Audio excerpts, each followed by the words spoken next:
Welcome to the deep dive. Today we're tackling a really compelling mystery. It feels like something straight out of a spy novel, honestly. We're talking about investigating someone who seems to just vanish and then reappear using identities that aren't theirs, leaving almost no trace. How do you even start investigating a phantom like that? It's an incredible challenge, isn't it? It forces law enforcement and forensic experts to rethink, well, everything they thought they knew about identity, how we track people, how we verify who they are. Yeah, turning the whole process on its head. And that's really our mission for this deep dive. We're exploring the fascinating world of forensic identity investigation.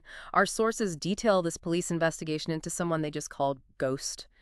We'll look at how experts analyze documents, try to track these really elusive figures. Exactly. The goal is to unpack the sophisticated methods they use, try and verify identity, uncover deception, Yeah. and also reveal the surprising challenges the police face when someone gets this good at, well, ghosting. And you'll want to stick around because we get into the role of a renowned forensic professor. Some really unexpected findings from his analysis.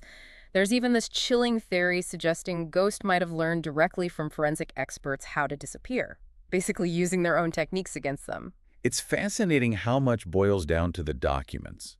Digging into these tiny details, trying to find that one thread, that could unravel the whole thing. Okay, let's start there. This idea of ghosting. What exactly does that mean in this context?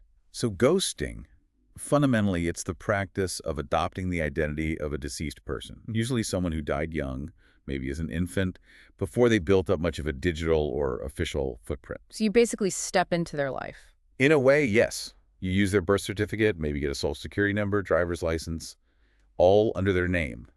It allows someone to move through society pretty much undetected. Right. And why would someone do this? I imagine the reasons vary quite a bit. They do.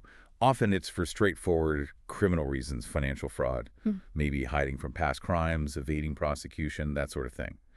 But our sources also hint it could be, well, more complex, maybe principled reasons, though still illegal, like trying to expose something or operate outside the system. Which just makes it harder to profile them, I guess. So given all that, how do the police even start? This seems like where Dr. Samuel Kessler comes in. Exactly. Dr. Kessler, he's a retired professor, forensic science, Yeah.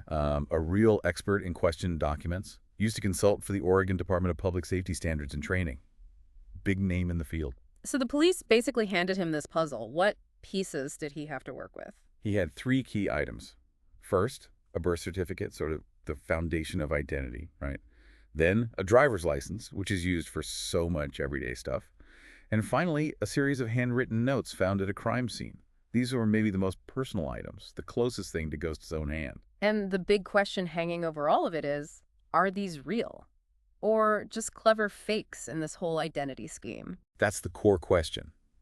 Are they genuine documents belonging to the person Ghost claims to be? Or are they part of an elaborate, carefully constructed false identity? So it's like a real-life CSI situation with these documents. Yeah. What techniques does someone like Kessler use? What can paper and ink really tell you? Oh, a lot. Forensic document examiners go deep. They look at handwriting, obviously the slant, pressure, letter forms, all that. But also ink composition. Was the same pen used? Does the ink match the supposed date?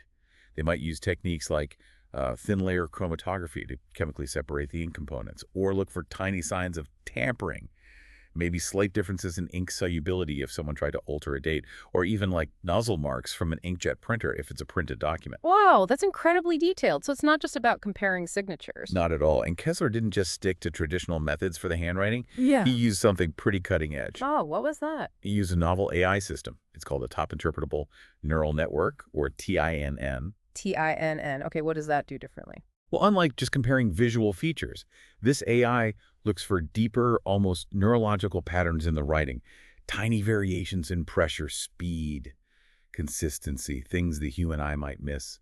It's designed to distinguish genuine writing from even highly skilled forgeries with much greater accuracy. It's looking for the underlying engine of the writing, not just the surface appearance. Fascinating. So you've got the document analysis, the AI handwriting analysis, but they also check this against databases, right?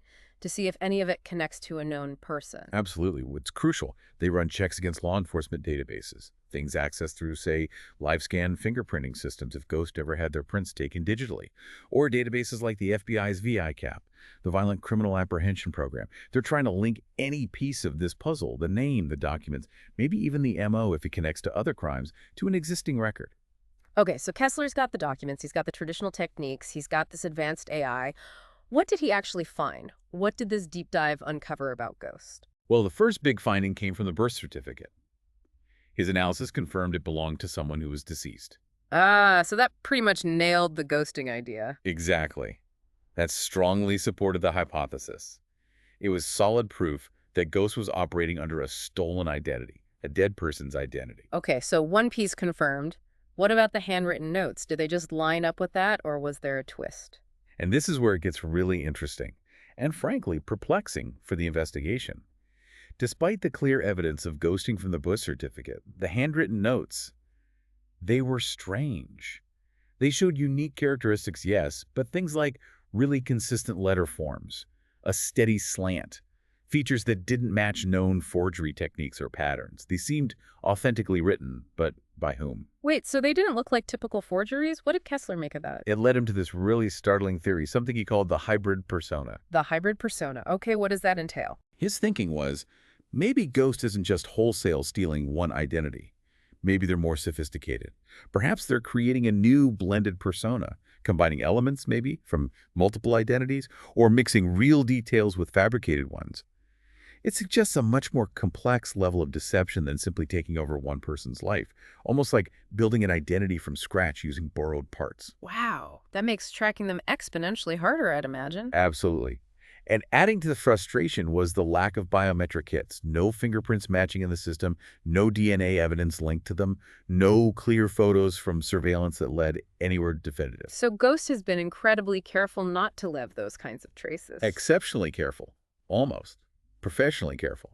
Which ties into Kessler's most provocative speculation. It's unproven, mind you, just a theory based on how meticulous Ghost seems to be. Okay, what's the theory? He started wondering, could Ghost have actually learned how to be forensically aware?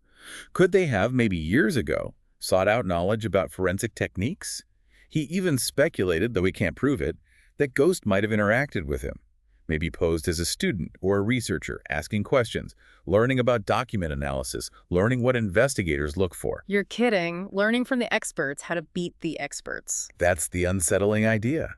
The Ghost isn't just naturally elusive, but has actively studied forensic science to understand how to avoid detection, turning the science against itself. That is deeply unsettling. So after all this, the documents, the AI, the theories, who do investigators think Ghost actually is? What are the possibilities? Well, the identity remains a huge question mark. Yeah. One strong possibility is simply a highly sophisticated career criminal. Someone using ghosting for, high-level fraud or maybe escaping prosecution for other major crimes. The skill level fits. Hey, you mentioned a letter, and maybe a different kind of motive. Right. There was a letter sent to the police, supposedly from Ghost, and it hinted at something. Well, more principled, maybe. It suggested a motive beyond just personal gain, perhaps someone trying to expose flaws in the system, or seeking some kind of justice outside the legal framework. It adds this whole other layer of why. Okay, so career criminal or maybe a fugitive with a cause. What else? Then there's the most sort of out there idea, the most provocative one, Which is that maybe Ghost isn't one person at all. not one person, like a group. Maybe. Or maybe a construct, a shared alias used by several individuals, or perhaps even a collective, a way to maximize confusion, make it impossible to pin down a single profile. The documents, frustratingly, don't give a clear answer. They just keep deepening the mystery, really. So the chase continues even with all these unanswered questions. Oh, yes. The police aren't giving up. They're still using everything they have. Automated license plate readers, ALPR systems, trying to track movements, constant cross-referencing with forensic databases. Yeah. But the problem is, Ghost seems exceptionally good at finding and exploiting the gaps, the seams in the system. They always seem to be just one step ahead, a true phantom in the machine. What an incredible case. We've really taken a deep dive today into the challenge of identifying someone like Ghost. It shows you how this combination of advanced forensic science on one side and these incredibly clever evasive tactics on the other. It creates this truly baffling situation for law enforcement. It really pushes the limits. It absolutely does. And it underscores how much our society runs on the assumption of verifiable identity and how sometimes that assumption can be surprisingly fragile. It really does. So, for you listening, here's something to maybe chew on. In our world, which is getting more interconnected all the time, with digital footprints everywhere, what does it actually mean to have an identity? And maybe more importantly, how vulnerable are the systems we rely on when someone becomes a master of the shadows, someone who can exploit those systems to become, quite literally, a ghost in the machine?